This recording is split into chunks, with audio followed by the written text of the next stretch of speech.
D2 previews are finally here. There's plenty of great teams. We got the GMAC, but today we're going to skip over the GMAC. We got the GMAC, and we got the Northwood Timberwolves coming off of an incredible year. This is going to be a really fun team to watch.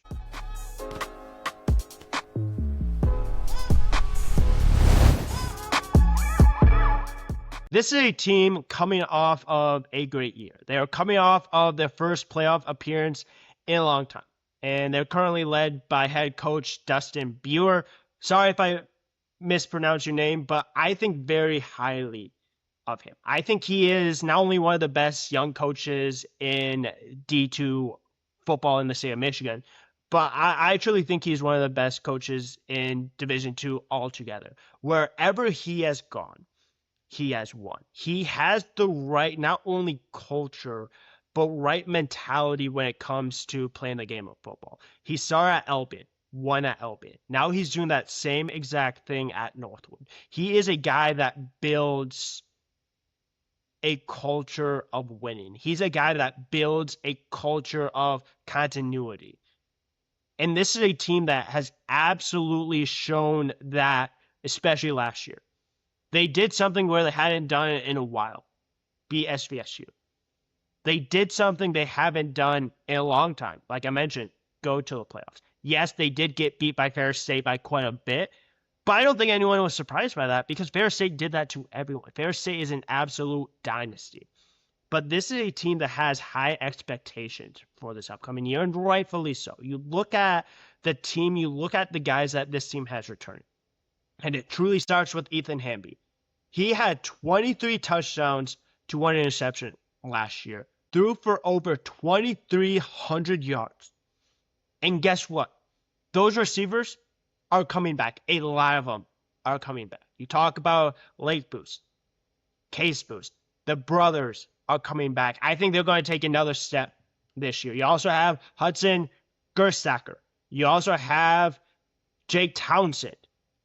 Gary Hansen, Mitch Rivard. There's multiple guys in this wide receiver room that are coming back that I think will make this offense even that much scarier than it was last year. This was an offense that averaged 29 points last year, 221 yards through the air, 130 yards on the ground.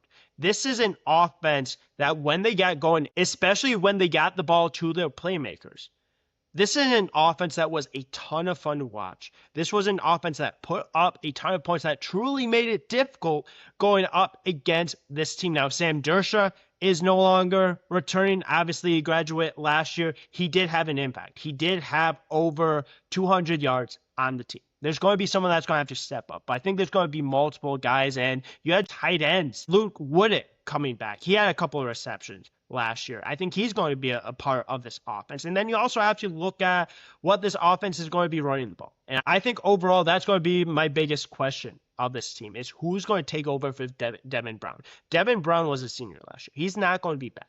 Ethan Hamby, he has the ability to run. Paul Seeley ran a little bit. He even threw a little bit last year. But when you talk about a running back returning that I think will be a big part offensively, I think it's going to be Trent Hill. Trent Hill not only needs to make up the yards that they're losing with Devin Brown, but I also think you have an offense and an offensive coordinator that likes to get the running backs involved a little bit in the passing game.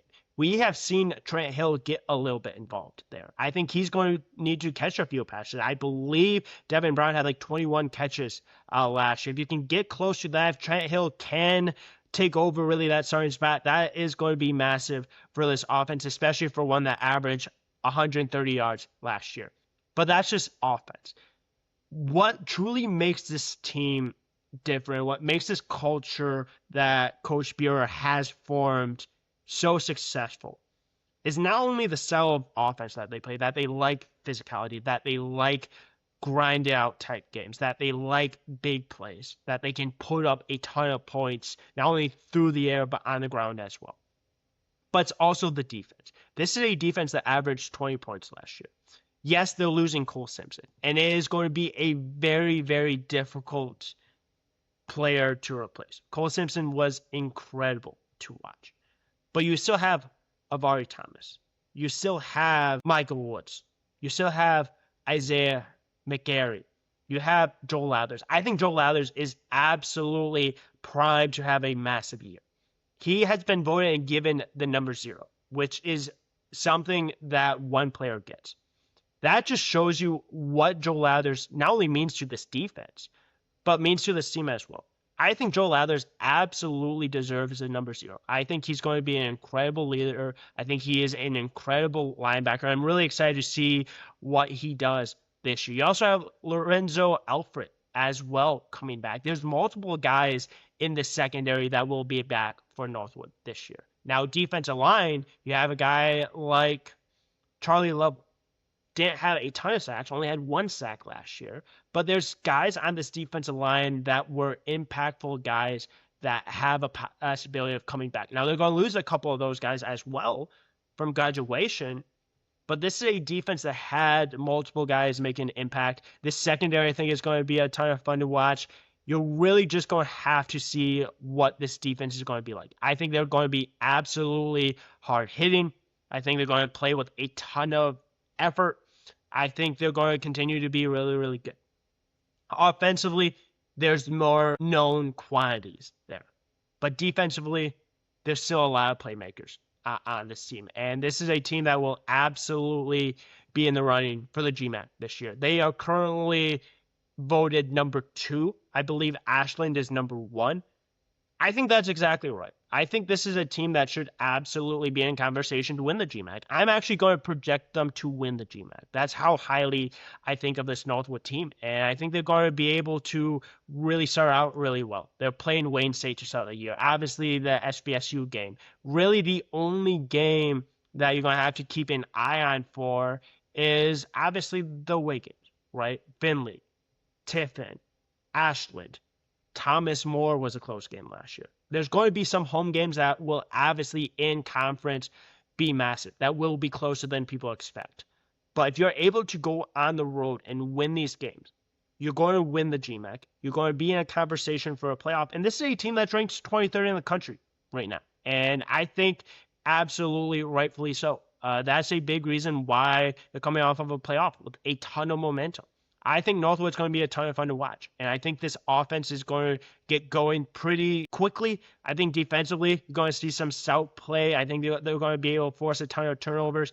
And I'm really excited for this Northwood team. This was one of my favorite teams to watch all of last year. I think they would be right exactly in that spot again. But good luck to Northwood this year. I think very highly of this team. 23rd in the country right now. Great spot. But I think you can continue to see that team rise up in the rankings a little bit. But thanks so much for tuning in. Feel free to tune into other D2 content as well. There's a lot of episodes coming out every single day. Thanks so much for tuning in and tune into other content as well.